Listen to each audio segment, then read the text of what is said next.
Alô, amigo, muito bom dia! O programa do Baleia já está começando e hoje ele está muito especial. Foi feito especialmente para você. Bom, todo domingo às 11 da manhã, nós temos aqui na TV Clube Bandeirantes o programa do Baleia. Confira o que teremos hoje.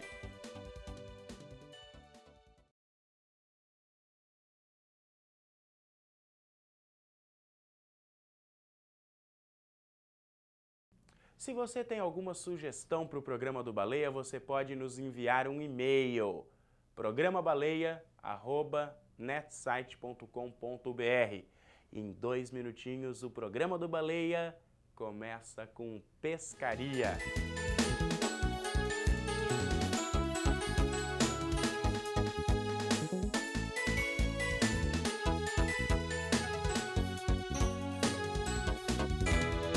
Programa do Baleia, Baleia, Baleia Rossi. Programa do Baleia, Baleia, Baleia Rossi.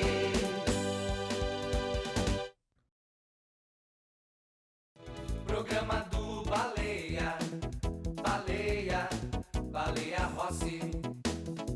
Programa do Baleia, Baleia, Baleia Rossi.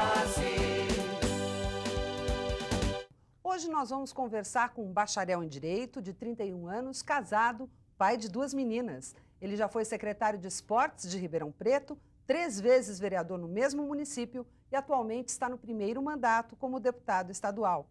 Na Assembleia Legislativa, pretende trabalhar pelo desenvolvimento e pela igualdade social. Nós vamos conversar com um baleia, que não vive dentro da água e tampouco é obeso, o deputado Baleia Rossi do PMDB. Tudo bem, deputado? Tudo jóia, é um prazer muito grande participar desse programa, poder conversar um pouquinho com você e com o telespectador. Explica, baleia vem da onde? Não Olha, é o seu nome mesmo, é um apelido? É um apelido, mas um apelido de infância. Em casa nós somos em 5 irmãos e sempre tem aquele que quer caçoar, quer incomodar o irmão mais novo. E lá em casa não foi diferente. E um irmão mais velho do que eu me chamava, por eu ser tão magro, eu era muito magro. Até hoje o pessoal fala, você era gordinho? Não, eu era muito magro, mas assim, magro de dar dó. E meu irmão, pra caçoar, ele acabava até me xingando de baleia. E pequeno, né, eu não gostava do apelido, não gostei, eu chorava e acabei não... Aí um dia meu avô, que era professor, educador, ele me chamou e falou, olha, baleia é o maior mamífero do mundo, é um animal bonito, é um animal forte e me convenceu que ser chamado de baleia era importante, era bom. Até hoje, né, as pessoas querem preservar as baleias. Quer dizer, ele passou todas essas informações que acabaram fazendo com que aquele menininho gostasse do apelido. Aí ficou baleia, baleia, baleia. Meu nome é Luiz Felipe, mas ninguém me conhece como Luiz Felipe. É Baleia Rossi. Nem em casa? Nem em casa. Nem a sua mãe, nem seu pai, ninguém te chama de Lá Luiz em casa, Felipe. todo mundo me chama de baleia também. Minha mãe já é falecida. E só quando ela ficava muito brava, ela falava, Luiz Felipe. Quando eu ouvi o Luiz Felipe, arrepiava mas já. raríssimas as oportunidades que isso aconteceu. Realmente é baleia. Ficou baleia até os meus avós, que o avô sempre é mais tradicional, né, mais reservado, mas até eles me chamam de baleia porque realmente eu não tenho nem o hábito. Se você hoje no plenário da Assembleia Legislativa fala, Luiz Felipe, eu com certeza não vou olhar, porque eu não tenho o hábito de responder por Luiz Felipe. É Baleia Rossi, eu desde a minha primeira eleição já adotei como nome político e continuo Registrou? O senhor registrou? Registrei em 1900. Ficou como Luiz Felipe Baleia Rossi? Ficou Luiz Felipe Baleia Tenuto Rossi. Então ficou como já um terceiro nome, quer dizer, hoje meu nome oficialmente é Luiz Felipe Baleia. Interessante, interessante. A baleia tem outra coisa bonita, a humanidade se uniu para preservar as baleias, né? Acho que foi a primeira grande causa ecológica do planeta, foram as baleias, né? Com certeza, você vê que alguns grupos ecológicos ainda colocam até a baleia como símbolo, né, dessa luta da preservação ambiental, dessa luta pelo respeito ao meio ambiente e, ao mesmo tempo, mostrando ao ser humano a importância da preservação. Quer dizer, não é preservar por preservar.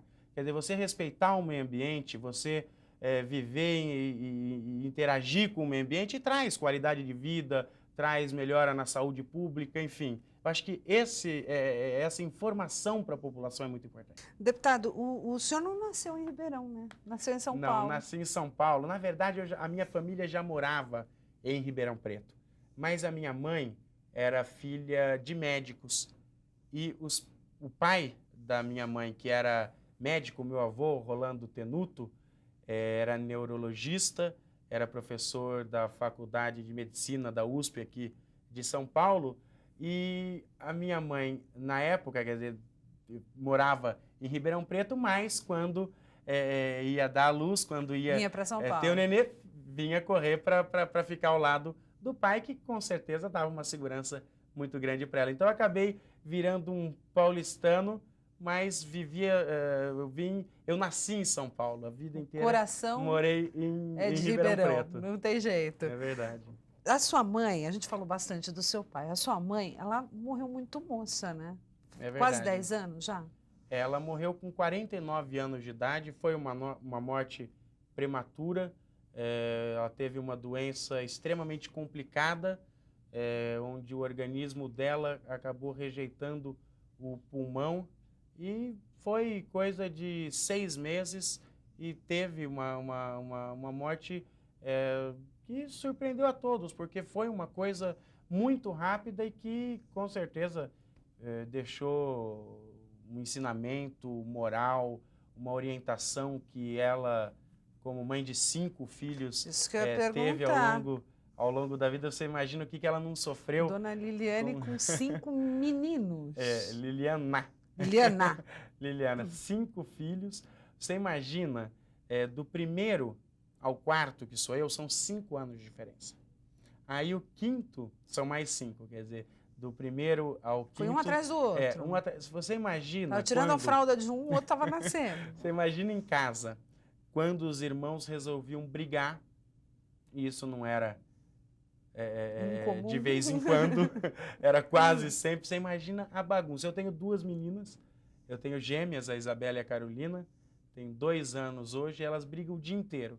Eu imagino 4 brigando o dia inteiro. O que não devia ser? E brigavam mesmo? E tudo era motivo para brigar? Você sabe que lá em casa a gente até brinca, né? Devia ser uma loucura. E com uma característica, até como família de descendentes de italianos, todo mundo fala alto, todo mundo grita, todo mundo tem razão. Uma briga danada. Todo mundo gesticula. Todo mundo gesticula, mas quando em família, tudo bem. Agora, se tinha na escola uma briga de um dos irmãos, aí todo mundo se unia para defender aquele irmão. Nossa, o mais novo, então, estava feito. Não mexe comigo, eu tenho 4 irmãos. Tá cheio de segurança. E era isso mesmo? Era assim. Olha, é impressionante o que... E a gente brigava muito. Mas também tinha uma característica que até hoje, às vezes a gente discute, depois de 1 minuto parece que não aconteceu mais nada. Está todo mundo já conversando, com certeza. Como o meu pai ainda tem uma tradição até hoje, todo domingo os 5 vão almoçar na casa dele para comer junto com a família toda. Quer dizer, todo domingo a gente acaba reunindo e jogando futebol, e conversando, e descontraindo. Acho que isso é muito positivo. A vivência com a família, e as minhas 2 avós, que estão vivas ainda e ativas, a minha avó Erna, mãe do meu pai, que é professora, e a avó Lídia, que é a mãe da minha mãe, elas também participam. Quer dizer, a gente realmente tem essa vontade, a gente pratica essa questão da família unida, que é muito importante. Eu acho que na vida da gente tem coisas pequenas, às vezes, que são muito importantes. E essa reunião de domingo, para mim, é fundamental, porque você acaba desenvolvendo e tendo esse contato prazeroso hoje com as minhas cunhadas, quer dizer, com a família enorme, mas que todo domingo está junto. O senhor já vivia assim em relação aos seus avós, quando o senhor era pequeno, de ir à casa dos seus avós também? O senhor falou com muito carinho do seu avô materno. E o teu avô paterno também é uma figura muito importante na tua vida. Com né? certeza. Professor. O meu avô paterno, o João Rossi, era professor, inclusive ele foi o proprietário de um dos grandes colégios da época em São Paulo, o Pais Leme. Ele era o professor, diretor desse colégio, proprietário, e foi para Ribeirão Preto depois da aposentadoria com uma característica que prova que ele influenciou muito, não só a mim, mas todos os meus irmãos. A minha casa era num quarteirão em cima e a dele no mesmo quarteirão embaixo. E nós fizemos uma escada, quer dizer, interna para ligar a nossa casa com a casa do meu avô. E todo dia, depois do almoço, todo mundo tinha que descer para tomar o cafezinho do professor João. E com certeza meu avô passou muitos ensinamentos importantes para mim e para os meus irmãos. Quer dizer, valorizar a amizade, de ser leal, são coisas que ele, nesse meio da bagunça, ele conseguia chamar os irmãos e mostrar que numa briga, quando você tem uma discussão, os dois lados têm a sua razão, que você não está certo em tudo, que você, em alguma coisa você está certo, em alguma outra coisa quem está brigando com você está certo. Ele conseguia dialogar no meio daquela bagunça e passar conceitos e passar valores que são importantes na vida das pessoas e principalmente na minha. Foi, sem dúvida, uma pessoa que me influenciou muito, que me passou muitos valores que, com certeza, eu vou levar durante toda a minha vida. Você foi bom aluno na escola? Olha, eu estudava quando tinha prova. Ia. Eu sempre... meu avô era professor, meu pai era professor, mas eles sempre tiveram uma capacidade, eu acho que até pela maneira com que conduziam, meu pai professor universitário, meu avô uma vida inteira com alunos, eles sabiam da importância também de não ser rigoroso, de não ser rígido, de você ter uma liberdade. Então, eu morei a vida inteira no Jardim Recreio, em Ribeirão Preto, que era um bairro tranquilo, era um bairro que a gente saía e brincava na rua a vida inteira. Quer dizer, claro que eu estudava, porque não podia deixar de estudar, mas não era o melhor da classe, não. Eu fazia minhas bagunças, a gente tinha problemas, né? Cartinhas, mas com certeza o estudo na minha vida foi sempre prioridade, até porque a minha formação e a indicação da família era nesse sentido, né? Valorizar a educação mais do que tudo. Sem ser ditador, né? Com certeza, sem ser precisa ditador. Ficar em cima, passa a responsabilidade, deixa que ele se vira, era mais ou menos assim. Com certeza. Nesse aspecto, meu pai foi sempre muito liberal. Ele, acho que até por ser professor, ele sabia da importância da educação, mas ele tinha um método de não ser aquela pessoa para cobrar, não, faz porque é obrigatório, você tem que fazer isso. Não, ele sempre teve um diálogo muito grande com os filhos, até porque com 5 filhos, se não fosse assim, ia ser uma bagunça. Ia ser revolução ali. Com certeza. Deputado, o senhor falou que gostava de brincar na rua. Eram todos os meninos, os seus irmãos também? Vocês faziam time juntos ou não? Essa era uma grande vantagem da família.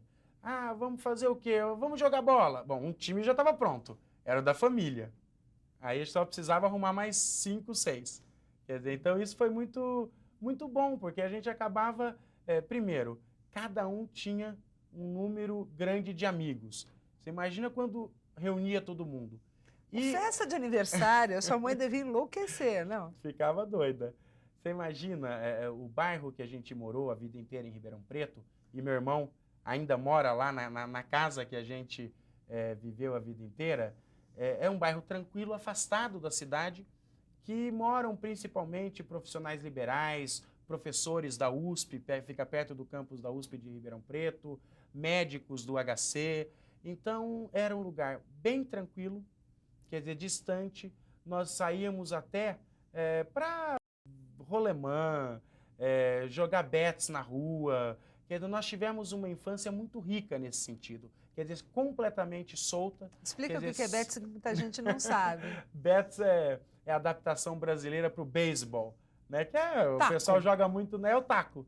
É o que o pessoal joga na praia, né? A gente jogava nas ruas, na principal rua do bairro, a gente jogava de tão calmo que o bairro era. Devia ser mais então, larga, era melhor para jogar. A gente ficava completamente livre quer dizer, sem cabresto, sem principalmente preocupação com segurança. Nós nunca tivemos preocupação com segurança. Hoje, infelizmente, a gente sabe que a realidade de Ribeirão Preto, pelo menos, e das grandes cidades é bem diferente, né? Não tem mais essa juventude que vive na rua, os jovens que realmente, e as crianças que brincam à vontade na rua. Isso mudou muito, Sumiu, né? em Ribeirão isso? Ou ainda tem alguns pontos em alguns Não, bairros? sumiu. Só os bairros condomínios fechados, né? Hoje esses bairros abertos, como era o caso, sumiu. Em algumas cidades do interior ainda tem. Cidades menores, onde todo mundo conhece todo mundo. Bolinha de gude. Essas brincadeiras que infelizmente deixaram de existir. Pique-esconde. Você imagina num bairro que tinha muita árvore, que tinha um espaço, você com 30 você brincando de esconde-esconde. Era uma delícia. Hoje Era uma não tarde tem mais inteira. nada. Era uma tarde inteira de brincadeira. Tem uma característica interessante entre vocês 5. Todos têm apelido, né? Não é só o senhor Baleia, tem Não. outros apelidos também. Ali é o seguinte, eu vou falar o nome e o apelido. Isso, João Rolando que é o mais é velho. o mais velho. Guga. Por quê? Porque boa pergunta. Eu acho que o Marco Flávio, que é o segundo, que é o Tchatcho, chamava ele de Gugu. Não sabia falar o nome. Guga. Ficou Guga. Depois tem o Marco Flávio, o segundo, que é Tchatcho. Boa pergunta. Não precisou perguntar, mas boa pergunta. Deve ser também, tudo achismo, né? Eu acho que é Marco Flávio, Tchatcho, Marco Flávio, e também o mais velho não falava e ficou Tchatcho. Aí o Cláudio Henrique é Rick, aí é do Henrique. Eu já expliquei porque Baleia. Luiz Felipe, minha mãe escolheu um nome tão bonito, né? É bonito Pelo menos mesmo, virou Baleia. eu gosto, mas virei o Baleia. E o Paulo Luciano é o Palu, quer dizer, Paulo Luciano, as duas iniciais, virou Palu. Mas lá no interior tem muito disso, quer dizer, é difícil você... Aqui em São Paulo eu tenho um irmão que mora aqui, que eu tenho sobrinhos, e eles vão para o interior, e eles falam, não, eu fui na festa, e falo o nome completo até com sobrenome. No interior, até hoje, é difícil. Você tem uma relação mais realmente de apelido. Praticamente todo mundo no interior tem um apelido. E é assim, é o Palu, o filho do professor Rossi, mais ou menos, não é isso? É isso mesmo. Ainda tem isso. Tem. Ainda é reconhecido pela Agora família. É do deputado, né? É verdade, quer dizer, isso é uma característica do interior, Falando do em pessoal Palu, mais simples. que é o teu irmão mais novo, o senhor disse que tem uma diferença de idade aí dos 4 mais velhos de 5 anos para ele. Como é que foi? Ele foi um mimadão mesmo ou vocês não deixaram?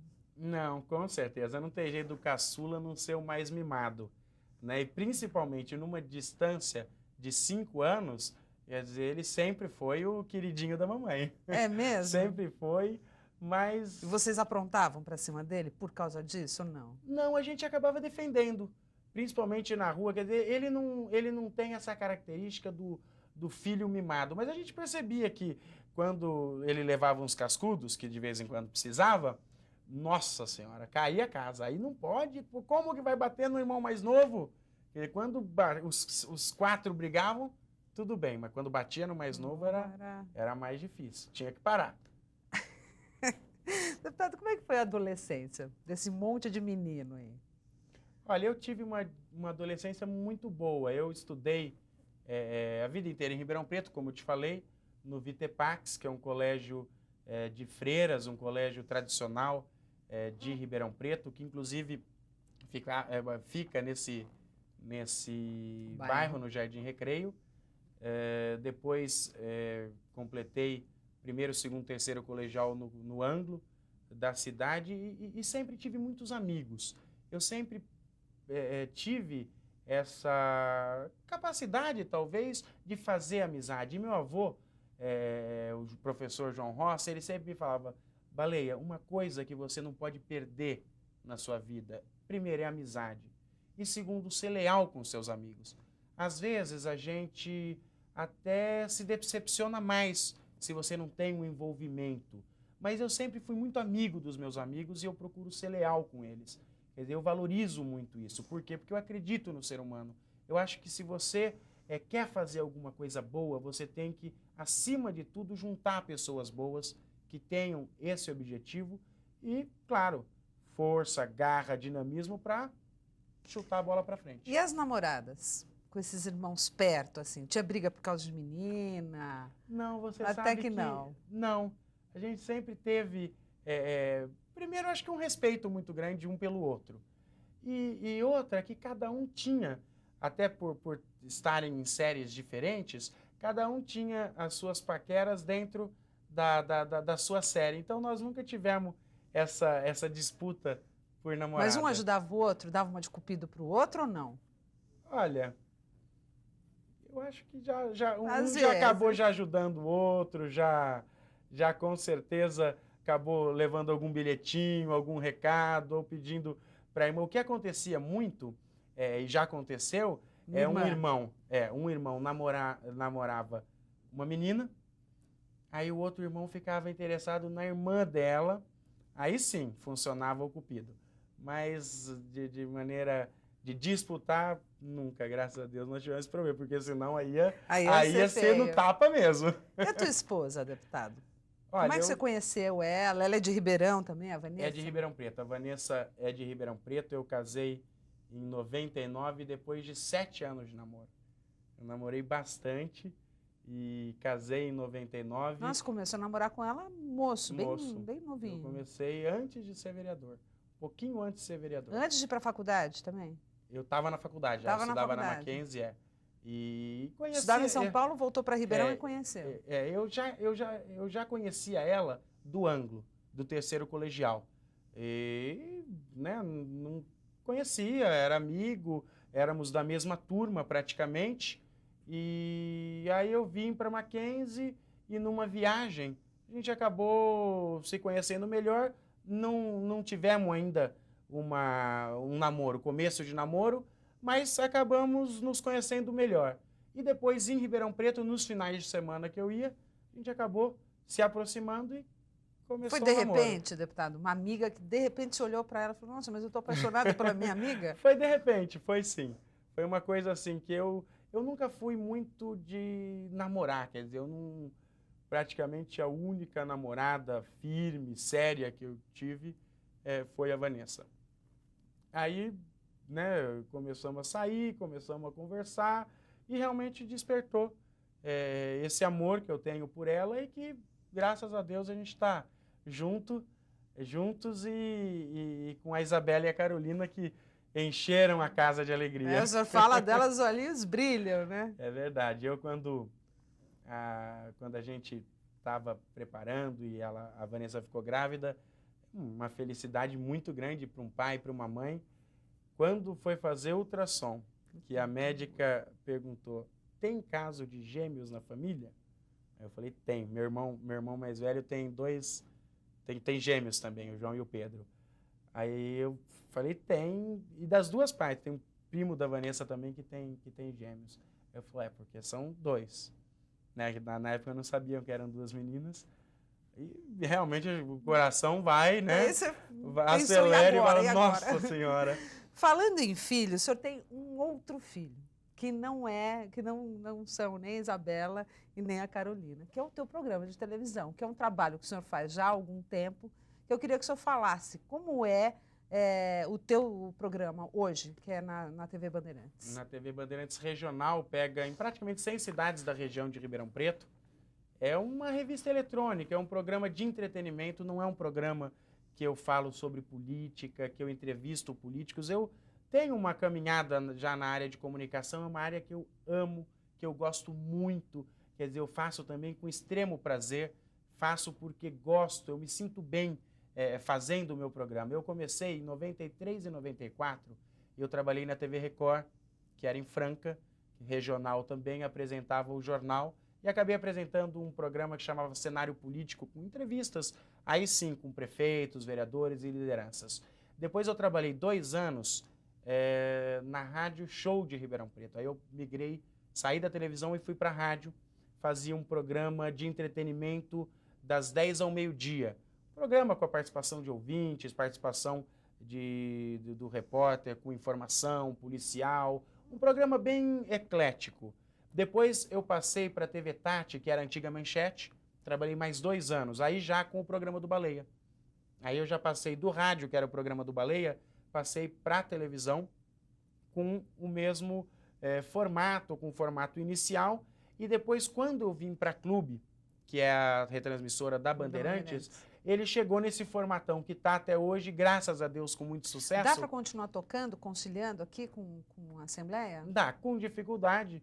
Por quê? Porque eu acabo fazendo as gravações, principalmente aos finais de semana, um momento que a gente teria que ter, além da atuação política, uma proximidade com a família, né, que é muito importante, estar junto das filhas, da esposa, que a gente não pode abrir mão, e a gente tem que se policiar, porque se você não se policiar, você acaba ficando o tempo inteiro fora. Mas o meu programa é dividido por quadros. O principal quadro hoje, que ocupa praticamente meia hora do programa, é um quadro que eu faço de pescaria esportiva, o Pesca e Solte. Exatamente no sentido de tentar passar para as pessoas a importância da defesa da natureza, do respeito ao meio ambiente, quer dizer, são valores que a gente acaba, através do programa, passando para as pessoas. E um quadro que tem um sucesso muito grande, porque tem um apelo muito grande, que é a pescaria.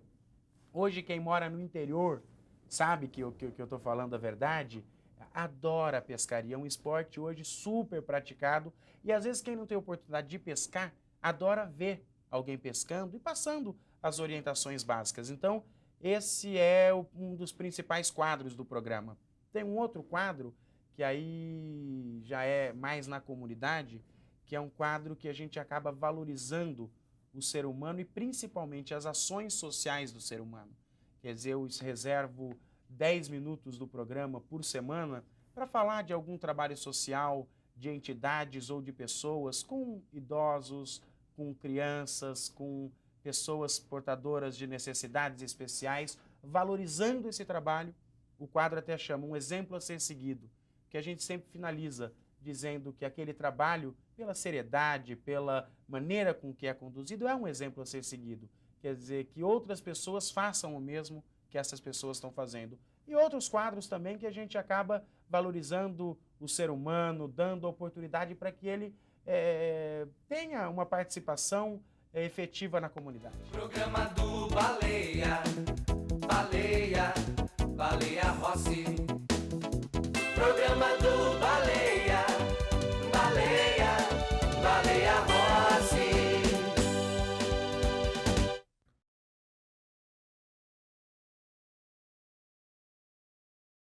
Programa do Baleia, Baleia, Baleia Rossi.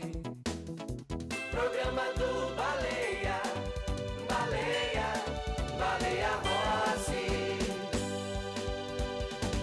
Deputado, como é chegar à Assembleia Legislativa pela primeira vez? Olha, para mim está sendo uma experiência muito legal, uma coisa assim nova e que eu estou encarando como um grande desafio. Eu tive como experiência, que para mim foi muito importante, 10 anos como vereador em Ribeirão Preto. Com certeza esses 10 anos foram muito importantes como bagagem política, como experiência no parlamento, quer dizer, como conduzir as questões importantes para a população, até a relação entre os legisladores, entre os vereadores na época e hoje entre os deputados. Quer dizer, essa experiência que eu tive como legislativo municipal, para mim, está sendo de grande importância, muito maior do que eu imaginava.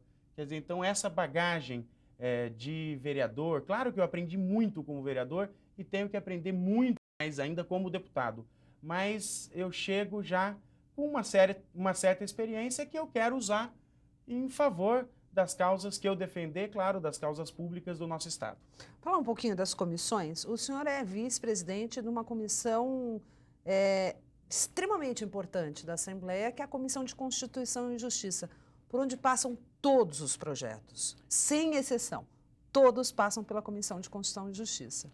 Com certeza. Essa foi uma comissão que o PMDB, que é o meu partido, me indicou como membro, e eu fui eleito vice-presidente da Comissão de Constituição e Justiça, que é, sem dúvida, se não a mais, mas uma das mais importantes no Legislativo, porque todas as comissões têm a sua importância. Por quê? Porque discutem a vida do nosso povo paulista. Então esse é um grande desafio também, é uma responsabilidade para um deputado novo, de primeiro mandato, já assumir a vice-presidência da Comissão de Constituição e Justiça.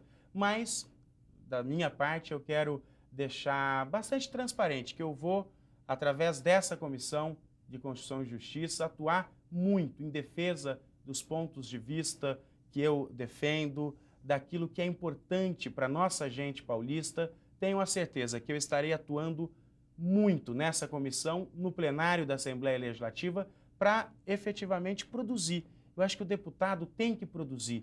Ele tem que fiscalizar o executivo, que é uma das funções, ele tem que legislar, que é outra função do deputado. Acima de tudo, ele precisa trabalhar e procurar ser produtivo para a população. É para isso que a gente está aqui na Assembleia. É uma comissão delicada, até para o vice-presidente, porque você esbarra, às vezes, na inconstitucionalidade de um projeto. O projeto é bom, mas é inconstitucional. É difícil, às vezes, virar para um deputado e falar tem que mudar porque é inconstitucional? Olha, é difícil, mas é necessário. Alguém tem que fazer isso e exatamente por ser uma comissão importante, na Comissão de Justiça acaba acontecendo os principais debates da casa. Quer dizer, o projeto ele não precisa só ser bom em termos de mérito, quer dizer, ele tem um objetivo público positivo, ele tem que ter também uma forma legal. Essa é uma grande discussão dessa legislatura, eu acredito, na Assembleia Legislativa. Quer dizer, vamos trazer para a Assembleia Legislativa tudo aquilo que é importante debater na comunidade. Eu acho que é importante a Assembleia ter a oportunidade de debater tudo aquilo que for importante para o Estado de São Paulo, para as entidades sociais, na área de transporte, na área da educação, na área de saúde, em todas as áreas.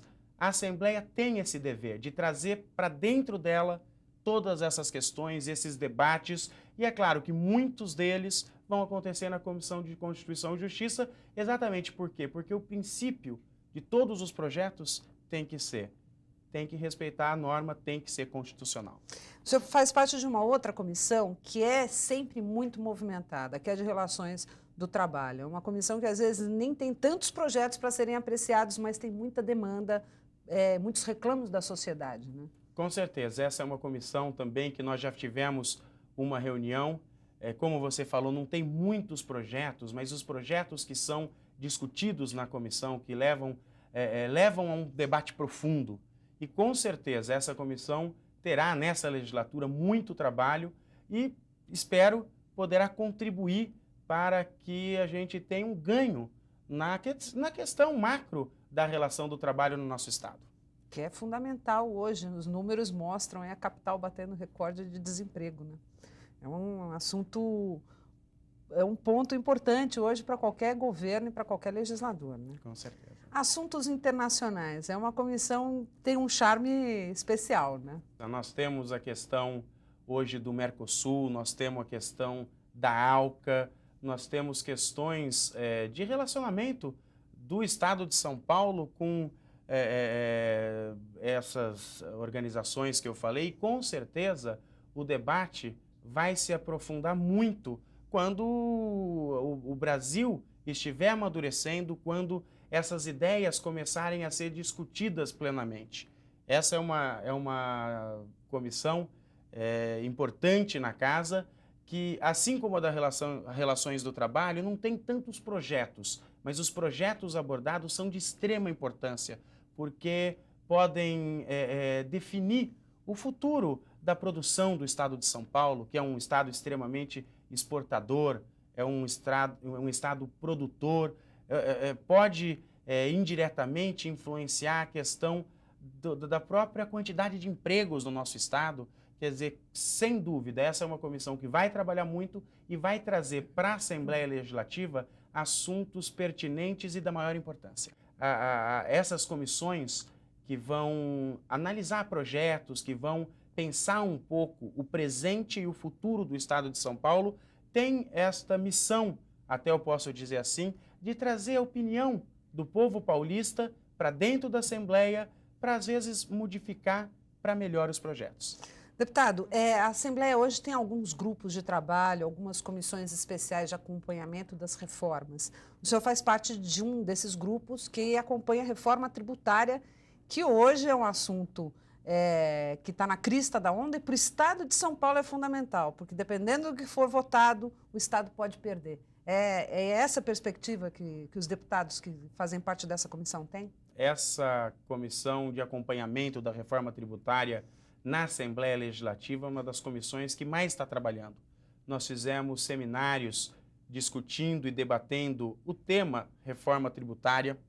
Trouxemos aqui pessoas e professores das universidades, o secretário da Fazenda esteve aqui, tributaristas, representantes das entidades como a Fiesp, como o Sebrae, e é um assunto que me preocupa muito. Por quê?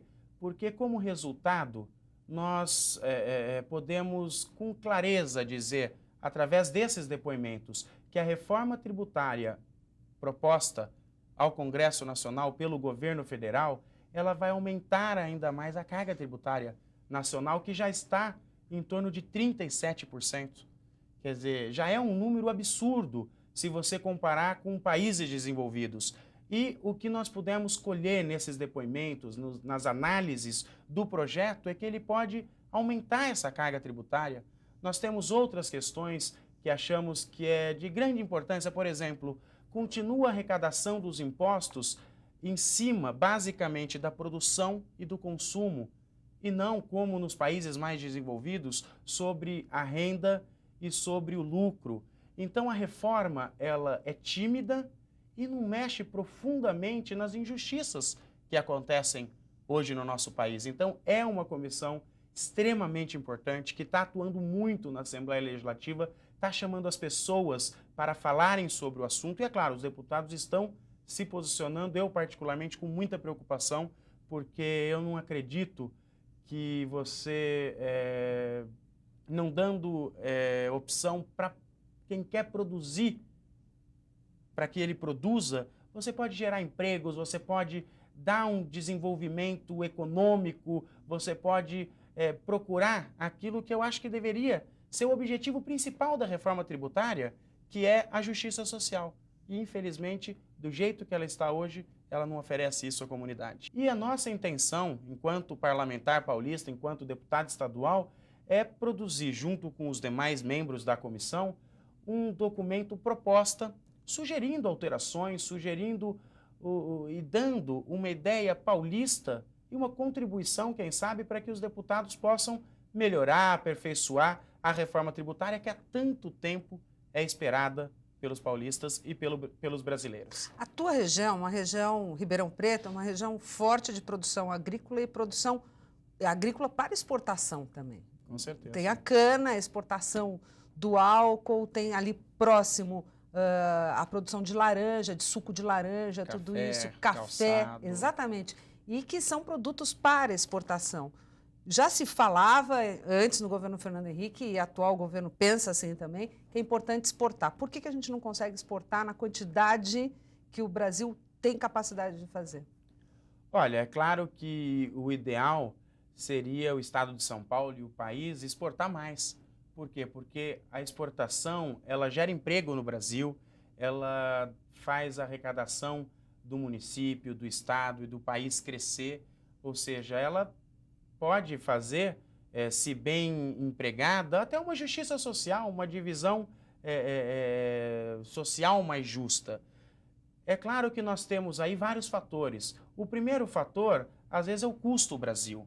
Quer dizer, essa reforma tributária tem essa vantagem, e é preciso que se diga, na questão da desoneração das exportações. Quer dizer, ela está conseguindo fazer com que o Brasil, se aprovada, que o produto brasileiro saia pelos portos mais barato. Isso é muito positivo. Mas nós temos também as barreiras impostas pelos países europeus, nós temos as barreiras impostas pelos Estados Unidos, que é a grande questão de discussão da ALCA, que vai acabar trazendo um pouco mais para frente esse debate para a Assembleia Legislativa. Mas o ideal é o que você falou, é o país e o Estado de São Paulo conseguir produzir mais e, consequentemente, exportar mais. Isso, com certeza, quando nós chegarmos num patamar ideal, vai refletir em melhoria de qualidade de vida e emprego para a nossa gente. Tem também a questão macro, que é a relação real-dólar. Quer dizer, tudo isso tem que ser debatido, tem que ser visto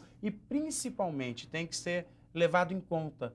Porque você fazer um discurso bonito, você falar de maneira simples sobre as coisas, você acaba caindo na mesmice de sempre. Quer dizer, olha, é melhor exportar, é melhor fazer isso, mas como fazer? Deputado, o senhor tem um projeto super interessante e que é uma causa que o senhor já trabalha há algum tempo, que é a questão do idoso, da delegacia do idoso em municípios com mais de 200 mil habitantes. Eu queria que o senhor explicasse melhor esse projeto. Olha, esse é um projeto que, quando eu assumi como deputado estadual, foi um dos primeiros projetos que eu apresentei.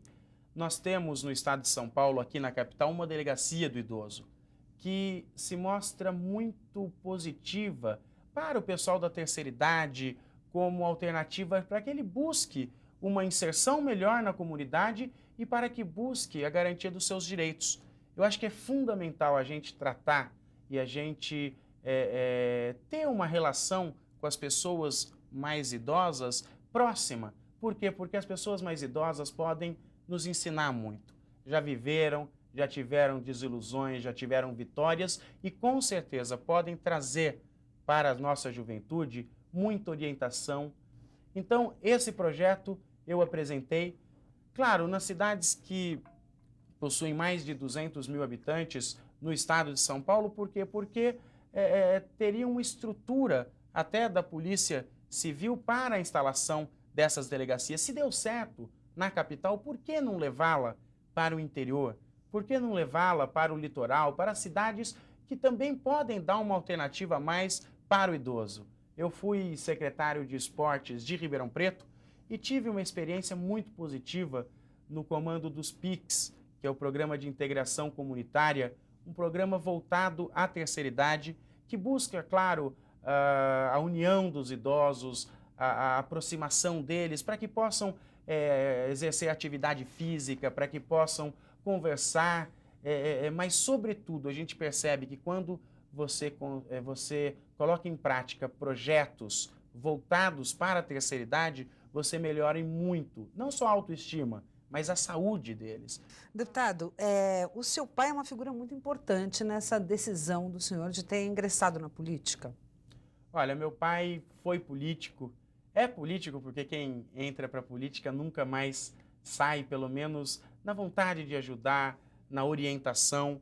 Meu pai foi 2 vezes deputado estadual, foi líder do governo Montoro, foi secretário de Esportes e Turismo e secretário da Educação no governo Quercy, foi secretário dos Transportes no governo Fleury. Depois foi 3 vezes deputado federal. Nessa última eleição, quando eu resolvi sair candidato a deputado estadual, ele era deputado federal, o Wagner Rossi, e resolveu, exatamente porque foi uma sucessão natural, vamos dizer assim. Quer dizer, eu resolvi sair candidato a deputado estadual, diferente do que muitos pensavam, que ele sairia deputado federal e eu, em dobradinha, sairia deputado estadual. Ele, vamos dizer assim, passou o bastão para mim. Ele falou: filho, agora é com você, eu já dei a minha contribuição durante 20 anos como parlamentar e, com certeza, a orientação dele, a palavra de experiência que ele me passa é muito importante, porque é claro que quando você tem uma dificuldade, você ter a oportunidade de perguntar e de conversar com alguém que já vivenciou aquilo, que já teve os mesmos problemas, que já debateu os mesmos assuntos, quer dizer, é muito importante. Uma pessoa mais experiente que você poder te orientar, isso é muito importante e dá uma segurança também para a atuação. Então, a decisão do meu pai, primeiro, em deixar de ser candidato, quer dizer, sendo deputado federal, não foi mais candidato para me ajudar e para me orientar, aquilo foi um momento muito importante. Quer dizer, ele preparou a aposentadoria dele e, com certeza, acredito eu e assim espero que ele esteja feliz com a nossa atuação aqui na Assembleia Legislativa. Ele te cobra bastante? Olha, cobra. Cobra como todo pai cobra o filho. Quer dizer, ele passa para mim sempre uma palavra de um bom caminho, passa informações, dá uma orientação, mas cobra também, porque é a função dele. Como Quer eleitor dizer, também, como ele eleitor, cobra. como pessoa que está próxima, como pessoa que gosta, como pessoa que está envolvida no processo político da nossa região, do nosso estado, do nosso país, com certeza ele está sempre cobrando e às vezes até puxando a orelha por algum fato que tenha ocorrido. A trajetória do seu pai foi deputado estadual, deputado federal, foi secretário. Ele entrou na política pelas mãos do Montoro, é isso? Foi. Meu pai era professor da USP e da Unicamp e ele teve a oportunidade de fazer o doutorado na Universidade Bowling Green, em Ohio, nos Estados Unidos. E quando ele voltou do doutorado, o ex-governador Montoro fez um convite para que ele participasse de um grupo de educadores, o doutorado dele foi exatamente em educação, fez um convite para que ele, junto com educadores do grupo do Montoro, fizessem um projeto, um plano de governo para a educação. E foi aí que o Montoro, convidando ele para participar desse grupo de estudo, primeiramente, despertou nele a vontade de ajudar também, de se tornar um homem público, efetivamente com cargo eletivo. Depois desse estudo, que era chamada Sorbonne do Montoro, ele teve o convite também do Montoro para ingressar na vida pública sendo candidato a deputado estadual. Então ele não começou como eu comecei, como vereador, fazendo um início municipal, participando do parlamento. Ele, aos 40 anos, já começou na vida pública como deputado estadual. Então ele começou pelas mãos do Montoro, depois eleito deputado estadual, ficou durante muito tempo como seu líder aqui na Assembleia Legislativa. O senhor conheceu o Montoro? O senhor lembra dele? Tem alguma memória mais emotiva do Montoro? Olha, eu lembro dele em inúmeras visitas que ele fez até na minha casa, né, como político, como amigo, como pessoa. E mais do que, eu acho que uma memória emotiva, uma passagem assim de estar presente, eu vejo hoje, e com muito orgulho até, por que não dizer, que ele é lembrado pelo funcionário público, pelas pessoas que conviveram e viveram aquela época como um grande governador do nosso estado. E foi o primeiro governador quando o Brasil se redemocratizou. Quer dizer, ele teve uma importância muito grande com a sua calma, com a sua determinação, com a maneira sóbria com que ele conduzia as grandes questões do nosso estado, do nosso país. Deputado, como é que foi o ingresso do senhor no PMDB? O senhor sempre foi do PMDB? Não fez parte de outro partido? Não, sempre fui do PMDB. Eu, antes até de me candidatar, eu sempre estive ao lado do meu pai. Desde garotinho, eu ia nos comícios do meu pai no interior, a gente tem comício até hoje, mas antigamente muito mais, e eu distribuía santinho do meu pai, do Montoro, dos candidatos, e gostava, sempre gostei. A política é algo que eu acho que está no meu sangue. Quer dizer, eu sempre gostei de política, sempre gostei de estar nas reuniões importantes, de discutir os temas importantes. Para te falar a verdade, na minha casa, claro que todo político quer ter um filho político. Quer dizer, quer passar as orientações, passar a sua bagagem de experiência para o filho. No meu caso, não foi diferente, é claro, mas quando eu defini ser candidato a deputado, a vereador a primeira vez, foi um momento meio conturbado. Por quê? Nós somos em 5 irmãos. Eu em casa sou o 4º. E em 1992, quando eu saí pela primeira vez candidato a vereador em Ribeirão Preto, eu tinha apenas 19 anos. Quer dizer, eu ainda não era formado, os 3 irmãos mais velhos eram formados na época. Quer dizer, muito mais natural que um deles, já formado, já mais bem preparado, claro, por que não, para exercer um cargo público, que um deles fosse candidato. Claro que meu pai queria isso, mas até surpreendeu a família inteira quando eu falei, não, eu quero ser candidato. Na época eu estudava na Mackenzie, eu fazia direito na Mackenzie, aqui em São Paulo. Eu resolvi trancar a matrícula e voltar para Ribeirão Preto. Naquela época eu tinha um número grande de amigos, porque estava saindo do 3º colegial, a minha vida inteira estudei em Ribeirão Preto, quer dizer, com o apoio dos amigos, com o apoio de todas aquelas pessoas que eu já havia conversado, eu saí candidato. Mas foi uma surpresa, Por quê? Porque eu ainda não era formado. Quer dizer, por que eu queria sair? Quer dizer, eu acho que a política sempre teve no meu sangue, sempre teve como um objetivo de vida para mim. Eu gosto de ser político, eu faço isso por ideal, quer dizer, eu quero realmente ajudar o próximo. Você não sofreu preconceito por ser muito jovem? Não virava falando assim, esse moleque sem barba, que quer vir aqui, quer ser vereador, o que ele pensa? Ele acha que é o pai dele? Faziam esse tipo de comparação?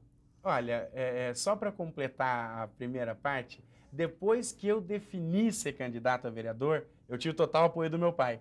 Quer dizer, primeiro foi a surpresa, depois, claro, como todo pai, me ajudou e sempre até hoje me ajuda. Eu sofri algum tipo de preconceito, mas bem reservado. Quer dizer, principalmente depois de eleito vereador, quando eu entrei na Câmara Municipal, aí eu tinha 20 anos. Quer dizer, novo, sem muita experiência, querendo trabalhar muito com aquele dinamismo, com aquela garra, com aquela energia, mas sem bagagem. Quer dizer, sem ter exercido outra função pública, já com experiência da vivência política em casa, mas não é o suficiente para você exercer exatamente um mandato popular. Eu soube, na época, escutar as pessoas, escutar os vereadores mais antigos e mais experientes e fui aprendendo. Quer dizer, eu digo, subindo degrau a degrau a minha vida pública. Quer dizer, eu esperei 10 anos para, primeiramente, me candidatar a deputado estadual. E esses 10 anos foram de grande importância. Depois do primeiro ano, aí eles já não me viam mais como o novo, já não me viam mais talvez com reserva. Mas o que esse jovem está fazendo aqui na Câmara? Não, eles já aprenderam a me respeitar, até pelas atitudes que eu tinha. Eu não entrei na Câmara achando que eu era o melhor, achando que eu era o dono da verdade, não. Eu entrei com o propósito de querer colaborar, claro, com a nossa população, querer debater as questões importantes do município, mas, sobretudo, aprender com as pessoas mais experientes. Então, o meu relacionamento na Câmara de Ribeirão Preto sempre foi muito bom. Tanto é que eu tive a oportunidade de ser vice-presidente da Câmara, ser presidente da Comissão de Finanças, ser vice-presidente da Comissão de Constituição e Justiça, de ter presidido CPIs, de ter feito trabalhos que... Comissão de Defesa do Rio Pardo, que eu acho um Pardo, trabalho super interessante. Essa é uma comissão que eu me orgulho muito. Eu acho que, sem dúvida, uma das principais obras dos últimos anos em Ribeirão Preto é a estação de tratamento de esgoto. Ribeirão Preto não tinha a estação de tratamento de esgoto e jogava todo o seu esgoto cru no Rio Pardo, matando um rio, um dos rios mais importantes do nosso estado. Quando surgiu essa ideia, a possibilidade da construção, eu presidi essa comissão de defesa do Rio Pardo, que tinha como objetivo acompanhar as obras dessa estação. A estação foi concluída. Hoje, Ribeirão Preto trata aproximadamente 80% do seu esgoto, mas tem capacidade para o 100%. Como a estação começou a operar este ano, até o final do ano nós teremos 100% de esgoto tratado, que é algo fundamental em termos de qualidade de vida, em termos de saúde pública, porque hoje se fala muito da importância da água. E o Brasil tem muita água. É preciso fazer com que essa água seja limpa. E nada melhor do que uma cidade do porte de Ribeirão Preto, a primeira cidade com mais de 500 mil habitantes no país, que vai ter 100% do esgoto tratado. Isso é importante, por quê? Porque dá exemplo para todas as cidades da região e do nosso estado, para que façam o mesmo, para que respeitem o meio ambiente, para que respeitem a natureza. Tem um projeto do senhor, enquanto vereador, muito interessante, que é o da locação social. Queria que o senhor falasse sobre isso. Esse é um dos projetos que eu apresentei como vereador, foi aprovado e foi colocado em prática, principalmente, porque tem muito projeto que a gente aprova e fica no papel, infelizmente, não surte efeito prático na comunidade. Esse projeto não. É um projeto que dá oportunidade, através da Coab, a Companhia Habitacional da região de Ribeirão Preto, que a Coab possa abrigar pessoas que estejam em extrema dificuldade e numa vida subhumana. Claro que, infelizmente, nós não podemos atender a todos, mas esse projeto, através da locação social, que é exatamente dar teto, dar oportunidade de moradia digna a famílias que estão numa vida subhumana, em submoradias, em bairros distantes, não tendo a mínima condição digna de dar uma vida para os seus filhos. Quer dizer, nós conseguimos, com este projeto, melhorar a vida de centenas de famílias. E a secretaria, como é que surgiu o convite para o senhor ser secretário de esportes em Ribeirão Preto? Eu sempre tive um envolvimento muito grande com o esporte na nossa cidade. Eu sempre acreditei que através do esporte você poderia influenciar positivamente índices de violência, índices de inclusão na educação. Nós conseguimos, como secretário de esportes, desenvolver projetos importantíssimos que deram oportunidade para as crianças dos bairros de Ribeirão Preto, ao invés de ficarem na rua, terem uma oportunidade de esporte nas escolinhas de futebol. Eu me lembro, inclusive, que quando eu assumi a Secretaria de Esportes do município, nós tínhamos 20 escolinhas de futebol nos bairros, que atendiam milhares de pessoas, de crianças e de jovens. E essas escolinhas poderiam fechar, porque existia uma dúvida quanto à contratação dos monitores. E essa foi uma luta nossa, que nós conseguimos regularizar essas 20 escolinhas e mais, conseguimos criar mais 10. Ou seja, nós mantivemos aquele programa, conseguimos a garantia da continuidade e ampliamos. E milhares de crianças todos os dias deixavam as ruas, iam praticar o esporte com uma garantia e com um pedido da secretaria. E eu, enquanto secretário de esportes, sempre tive essa preocupação do acompanhamento escolar. Não só das notas, claro, um pedido, um apelo para que ele melhorasse na escola para continuar nas escolinhas, mas, sobretudo, a frequência, para que ele fosse frequente nas aulas. Quer dizer, você acaba envolvendo educação, você acaba envolvendo esporte, e também tirando essas crianças de perto das drogas, da criminalidade, que infelizmente é um tema que assusta Ribeirão Preto. A gente ouve falar muito nos grandes centros, nas capitais, São Paulo, Rio de Janeiro e outras, a violência, mas já é uma preocupação das cidades médias do estado de São Paulo. Deputado Baleia Rossi, foi um prazer tê-lo aqui no Frente e Verso de hoje, que está chegando ao fim, tempo estourado. Falei muito, né? Homem de televisão, é alguém que trabalha na televisão, está acostumado a falar. Muito obrigada, deputado, por ter estado aqui. Programa do Baleia, Baleia, Baleia Rossi. Programa do Baleia, Baleia, Baleia Rossi.